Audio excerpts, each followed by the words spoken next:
RAF tornadoes based in Cyprus could be bombing ISIL targets in Syria within days. In the Commons, David Cameron made the case for that, telling MPs he had answers to all their questions. If we won't act now, when our friend and ally France has been struck in this way, then our allies in the world can be forgiven for asking, if not now, when? We shouldn't be content with outsourcing our security to our allies. If we believe that action can help protect us, then with our allies, we should be part of that action, not standing aside from it. He told MPs the intelligence services said Britain was already a top-tier target for ISIL.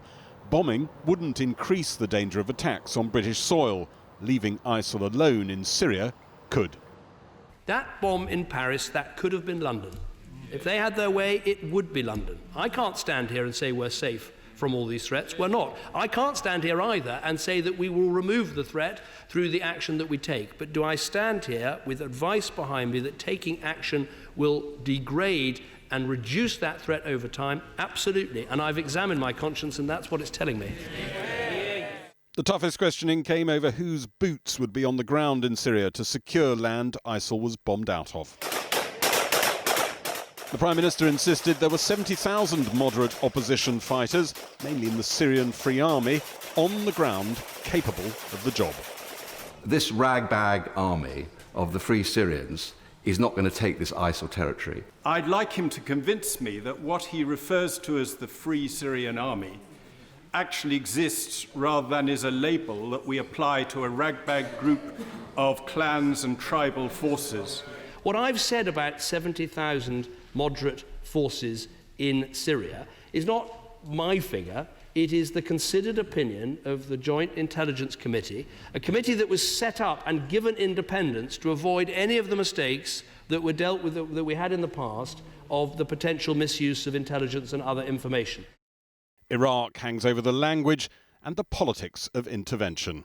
In the light of the record of Western military intervention in recent years, including Iraq, Afghanistan and Libya, does the Prime Minister accept that UK bombing of Syria could risk more of what President Obama called unintended consequences? Let me say that I very much, respect his long-held views about these issues and his quite correct caution before committing to any of these actions. And that was David Cameron's super diplomatic approach throughout the session. But inside the Parliamentary Labour Party, things weren't quite so cordial. Straight after the statement, there was a meeting of the Shadow Cabinet in which Jeremy Corbyn struck a rather isolated figure. The vast majority of Shadow Cabinet members, it seems, would like to vote with David Cameron. On Monday, the Shadow Cabinet will meet again and decide whether to have a free vote on the Syria issue.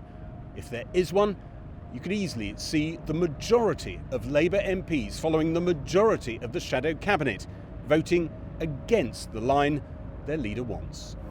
And I also want to say a big thank you. A few hours after the Shadow Cabinet, Jeremy Corbyn appeared to try to fight back with an open letter to MPs stating his opposition to the war. Many Labour MPs saw it as an attempt to get Corbyn supporters in their party associations, to pressurise them to back him. I want to listen to everyone because that's my job now. Jeremy Corbyn thinks you're just going to listen to the activists, the people who voted for him, and maybe be monstered by them. It's not going to happen. I didn't go into this job to be scared of a monstering from anyone. I went and came into this job to do the right thing, and I'm doing my absolute best to do the right thing on behalf of the people who voted for me. One Labour frontbencher said tonight, "This is war, and I'm not talking about Syria."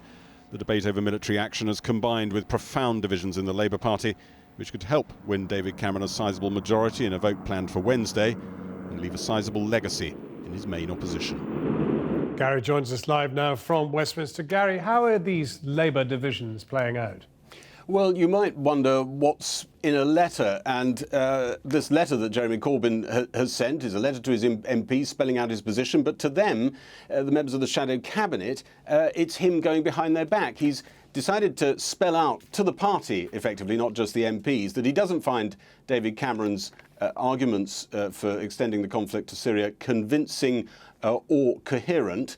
They think he's trying to pile the pressure on them, the Shadow Cabinet, and on other MPs to back him. They felt at the Shadow Cabinet meeting as though the agreement was that everybody was going to take counsel over the weekend and keep counsel, keep Sturm. And they think this has broken the deal. One shadow cabinet member said just a short while ago, how do you deal with someone like this? He's going behind our backs. There is a sense that it's just possible Labour might reach a tipping point on this issue. There is talk of resignations. There's certainly a lot of angry talk tonight. He's going to have to calm it down fast if he wants it to go away. And, of course, it all comes back again next week, the Shadow Cabinet meeting, and probably on Wednesday, that vote. But it was interesting, there were some seasoned characters on Mr Cameron's side, clearly very worried about the idea of going to war, particularly looking at those ragbag forces that they described.